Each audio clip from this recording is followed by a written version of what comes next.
everyone, welcome back to Cargo Insights TV. My name is Shreyansh, and today we're shooting another episode of our podcast series, Minds Way in the Moment Season 2. Today we have a very special guest with us, Mr. Radia from MPRS. Certainly. So, as introduced, I'm Yash from MPRS group of companies.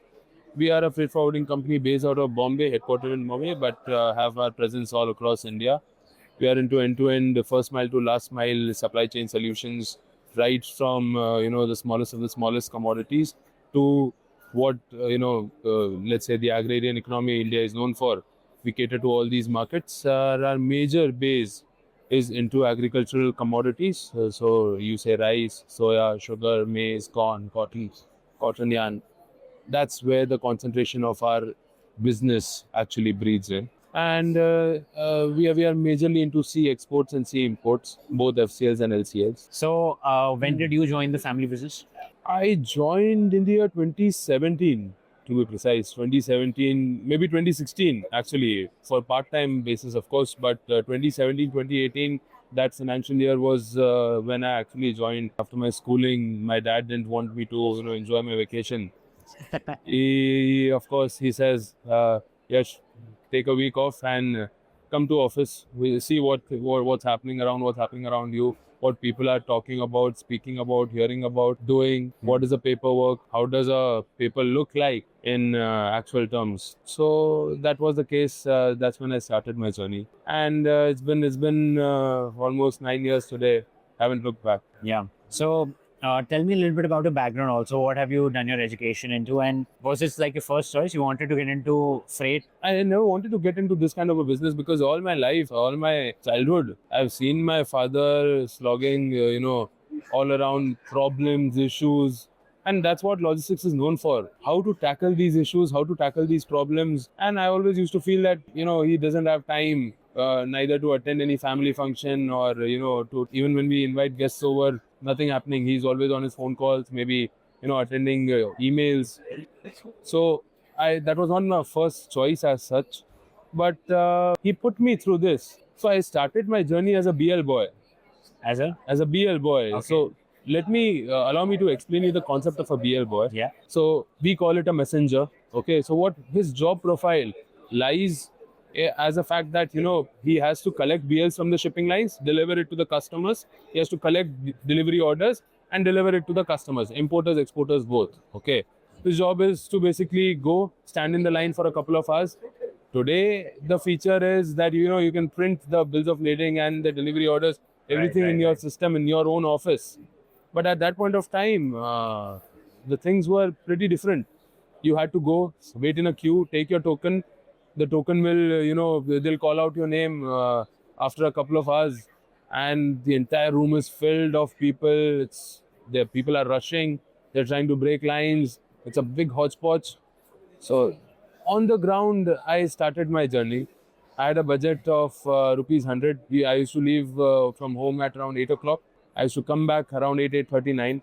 Dad used to give me $100. You have to spend whatever you want. Breakfast, lunch, dinner, maybe a cigarette, everything in that $100. Yeah. So the concept of budgeting. So earlier, in the first few weeks, it was a big time problem for me. In an hour, $100 gone. Of course, how $100 works. Yeah, of course. But ultimately, then I started managing those $100, and I did that job for 4 months. And it was kind of an experience though. Followed by, after that, he started sending me to Nhava Sheva because that's the nearest port to my home. So I went there. Again, at that point of time, today, the roads at Nhava Sheva, they're built superbly well. Okay. The connectivity, the public transport is available all across. Today, you call an Uber and it will be there in next 5 minutes or so. Exactly. That point of time, there were no roads. Okay. Roads were there, but not as vast and wide as they are today. There was no lights. So by the time it's 4:30, everything starts going dark. Right. And there are no lights. A lot of, of course, there are people who stop and they loot and whatsoever. Of course, it could be a story, but of course, there's a problematic feature, of this particular setup in Nhava Sheva at that point of time. You had to hitchhike So I used to go to Nhava Sheva, and if at all I don't get back, well on time, if I get late in the field operations, I have to hitchhike. I have to, wait, sir. Yeah. Can you drop me until the nearest railway station or the nearest road to the railway station? So a lot of truckers, they helped me a lot. I had a lot of samosas also because I was a kid back then. So I still remember those days, and how I was trained on the field by my father. I never had the easy way. Always, I was the last person to get something good in my office, and the last one to get attention and priority. But okay, now that I think about it, that was a tough, lesson, and tough lesson for me to understand that life is not easy, and you don't get things on a silver platter. Right. So that's how I started. All across these years, along with my studies, I pursued business administration from NMIMS, Mumbai. I pursued law, specialization in maritime law. I'm a lawyer by profession. Great. So, along with my studies, I never dropped MPRS. I always got support, practical learning, knowledge. See, business is easy.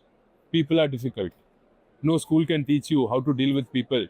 They'll teach you all the subjects in the world. I learned how to deal with people, how to understand what they're not saying whilst I was working. So that's about it, about the journey. Of course, I've been in a lot of departments. I've done every department that we have in our organization. I spent minimum of 6 to 8 months. I've been there, learned it, gone to the grassroots. And yeah, so today I'm not doing anything else. I'm just a PR officer here at MPRS. I love to meet new people, enhance my network, and have a couple of drinks with them. So now that you are a director in the organization, and you know how things are moving forward, what is your outlook to the future? Future is very dynamic. Logistics never gonna stop. See, as far as our model is concerned, there are 3 necessities in every human being's life: roti, kapda, makan. I am into roti, I am into kapda. We do agri, we do garments and textiles. That's not going to stop worldwide. India is known for its agrarian economy. We have been farmers since the start of the time, and we have a very rich land as such. And that's how we chose to select this path. It was a long future back then when we started this organization, that this should be the primary target base for us. And when we see about the future, it's very dynamic. People are not going to stop eating. They're not going to stop consuming. And if you talk about technology, that's something that we have put our full throttle on that route. Something you're adapting? We have already adapted. We are not adapting it. We are adapted it. We have already done that, and now we are upgrading it. So the time of adapting was maybe a half a decade back. So now it's the time that you daily upgrade your systems and your workflows. Right. That's the most important part on the business. All right. Now let us move on to the rapid fire round. Perfect. So I'll ask you a few questions, and you will only have 5 seconds to answer. I'll try. Okay, you ready for it? Yes. Okay, let's get started. One word to describe logistics. Beautiful. One thing you learned from your dad. Responsibility. Road, rail, air, and sea. Your favorite mode of transport. Sea. Coffee or tea? Coffee. Okay. One leadership quality you think every person should have. Reading between the lines. Reading between the lines. Okay. A book that has influenced your life. Rich Dad, Poor Dad. Okay. I was expecting somebody to say that answer. So, what's your favorite travel destination? Goa. Goa. Okay. You could have dinner with one person, dead or alive. Who would that be? I would have it with Donald Trump. Donald Trump? Yeah. Look forward to it. Why is that? I want to know how that man thinks. I'm actually very surprised, because that kind of a thought, not many people have the capacity or the caliber to think. I mean, it's not a compliment, but it's not a diss either. He's just different. Yeah. Yeah. Okay. One last question. In an alternate career path, right? If you could not join MPRS or logistics industry, what career path would you take up? Yeah, excellent. I would be a lawyer. Yes, I'm still a lawyer. I have my own firm. So this business is started by my father. I have already started my own business a couple of years back. So that is the alternate business that I'm already into. But apart from that, apart from logistics and being a maritime lawyer, I would want to be a chef. Yeah. Yeah. For some reason, a lot of logisticians have said that they would be in the hospitality business Yeah. for some reason. Well, that's it for my time. Any message you have for the audience? See, business is easy. People are difficult. Just know whom you want to work with. Choose the right people, and your life will be easier. That's it. That's the learning that I have had in my life. All right, that's it. Yash, thank you Perfect. so much for your time. Thank you.